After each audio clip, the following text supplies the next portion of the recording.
Le sujet précédent était vivre pour les autres. Dans cette vidéo, je parlais de mon évolution dans mes choix professionnels, disons, mes projets, qui ont toujours un lien avec mon rapport à ce que les autres pensaient de moi. Donc j'ai expliqué assez chronologiquement ce qui a pu se passer et comment j'ai pu aboutir à, en réalité, je vis pour moi et c'est ça qui compte. Maintenant, formulé de cette manière-là, ça paraît très égoïste et simple, mais j'aimerais aller plus loin justement. Parce que pour moi, c'est pas uniquement via ce prisme-là qu'il faut voir les choses.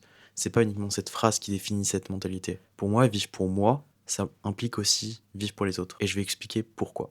Pour moi, vivre pour soi, quand on est aligné avec une vision générale de la vie, ça implique de vivre pour les autres. Pour moi, vivre pour moi, ça implique de porter les responsabilités que je me vois. Donc j'ai des devoirs familiaux. C'est quelque chose qui m'est extrêmement important de pouvoir assumer ma responsabilité vis-à-vis de ma famille. Donc donner du temps à ma famille de manière qualitative et concrète, aussi en certaines quantités, mais ça implique d'autres choses. Ça implique que, à côté de ça, je dois pouvoir me permettre, avec ma vie personnelle, de mixer le tout.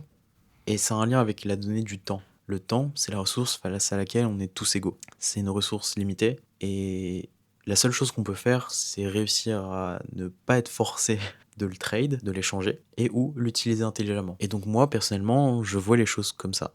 Je dois perdre un temps X pour me permettre de le dépenser bien plus intelligemment, bien plus pertinemment à l'avenir. Littéralement, ce que ça veut dire, c'est je dois m'enrichir, je dois être en capacité de pouvoir avoir la liberté de gérer mon temps comme je le veux pour le donner suffisamment à ce qui compte pour moi, pour assumer les responsabilités que je me voyais vis-à-vis de ma famille. Et du coup, pour reboucler avec la vidéo d'avant, ce qui se passait, c'est que j'avais cette notion de responsabilité que je mêlais avec comment est-ce que je dois grandir en tant qu'individu, alors qu'en réalité, c'est deux choses séparées qui vont de pair, mais à la source, ce qui compte le plus, c'est ce que moi je décide de faire avec moi-même et mes actions et mon temps.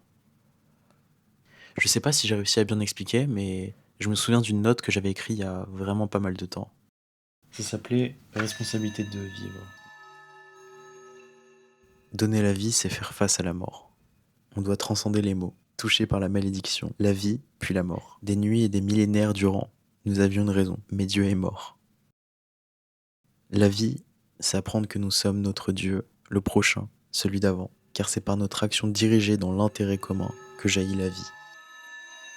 Mon tourment est l'impression, le sentiment de vacuité dans ce que je fais, la culture d'un idéal qui cohabite avec la nécessité d'avancer au gré des normes et un système.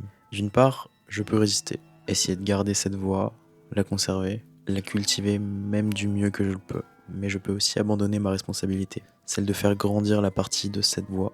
Me dire qu'elle n'a pas le potentiel, ça n'en vaut pas la peine. La confrontation, l'échec, la déception, le désespoir. Peut-être que je peux essayer de voir au travers du prisme de la vie. La mission, exprimer intentionnellement, se préparer et édifier sa forteresse.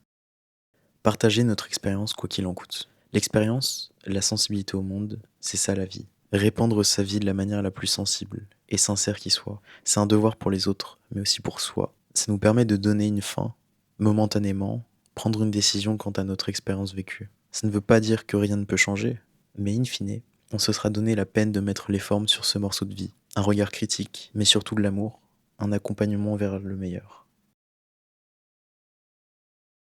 C'est ce que j'ai pu développer dans des moments où j'étais complètement perdu. Des moments d'espoir dans lesquels je me sentais vivre, de développer ce genre de pensée. Il y a nécessairement plein d'incohérences. Ces écrits remontent à 7 mois en arrière. Et à ce moment-là, je pense que j'aurais jamais imaginé les conclusions que j'ai pu tirer jusque-là. J'espère que ça t'a plu. Je te souhaite une bonne journée et salut!